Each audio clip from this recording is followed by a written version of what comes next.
எல்லாருக்கும் வணக்கங்க. இன்றைக்கி நம்ம பார்க்க போகிற கதை அனுசூயா தேவி அவங்களுடைய பதிவிரதை தன்மை. அவங்க எவ்வளோ ஒரு டிவைன் லேடியாக இருந்தாங்க அப்படிங்கிறத பற்றி தான் பார்க்க போகிறோம்.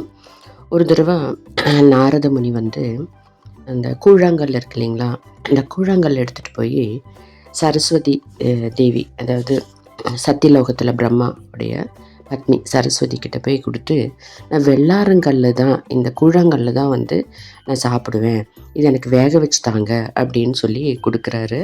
சரஸ்வதி தேவியால் அதை வேக வச்சு தர முடியல. அது ஒரு கதைனால் அப்படி வருதுன்னு நினைக்கிறேங்க. இது புராணத்தில் இருக்கிற ஒரு கதை. அதே கல் எடுத்துகிட்டு நம்ம பார்வதி தேவிக்கிட்டேயும் லக்ஷ்மி தேவிக்கிட்டேயும் கொடுக்குறாங்க. அவங்களாலேயும் அதை சமைச்சிட்டு கொடுக்க முடியல. அப்போ நாரதர் என்ன பண்ணுறாரு, அத்ரி மகரிஷி அப்படின்னு அனுசூயா தேவி அவங்களுடைய ஆசிரமத்துக்கு வராரு.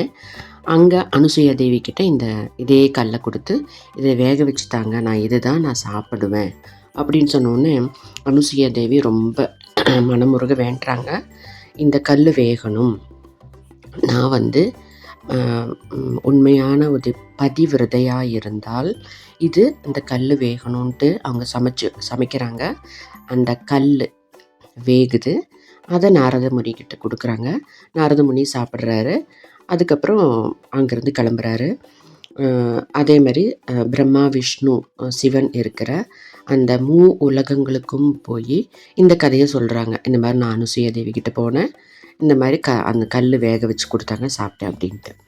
அப்போது இந்த முப்பெருந்தேவிகள் என்ன சொல்கிறாங்க, இவங்களை நம்ம அனுசூயா தேவி சோதனை பண்ணி பார்க்கணும் அப்படின்னு ஒரு முடிவு பண்ணுறாங்க.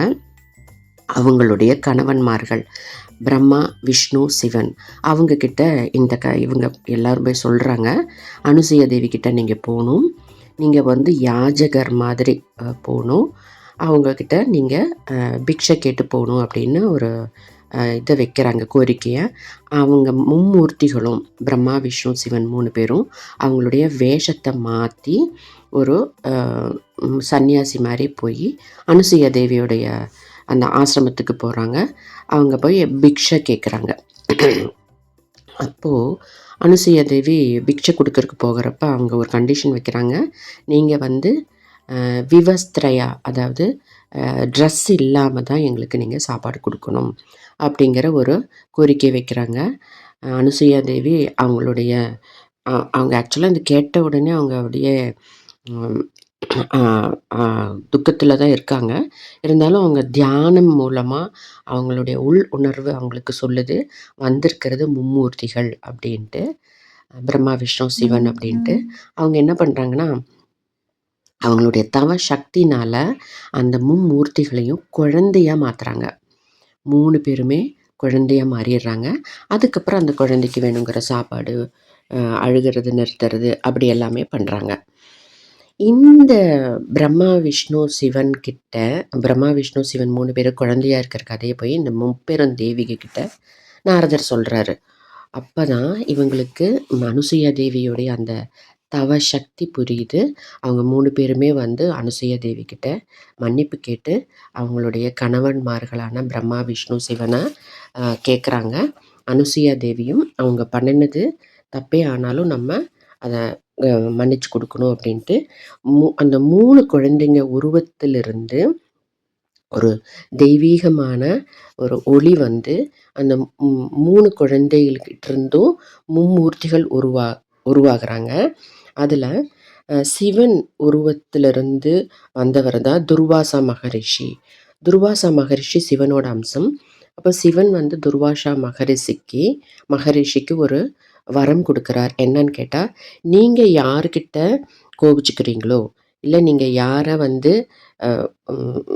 எதிர்கொள்கிறீங்களோ அவங்களுடைய புண்ணியமோ அவங்களுடைய தபஸோ பாதி உங்களுக்கு கிடைக்கும் அப்படிங்கிற துர்வாசா மகரிஷிக்கு சிவன் பெருமான் ஒரு வரம் கொடுக்குறார். அதே மாதிரி விஷ்ணுவுடைய உருவத்திலிருந்து தத்தாத்ரேயர் அப்படிங்கிற ஒரு மகரிஷி உருவாகிறாரு. அதே மாதிரி பிரம்மாவுடைய அம்சத்திலேருந்து சோம மகர்ஷி அப்படிங்கிறவர் உருவாகிறாரு. இவங்க 3 பேருமே குழந்தைங்களா அனுசூயா தேவியும் அத்திரி மகரிஷியும் வளர்த்துறாங்க.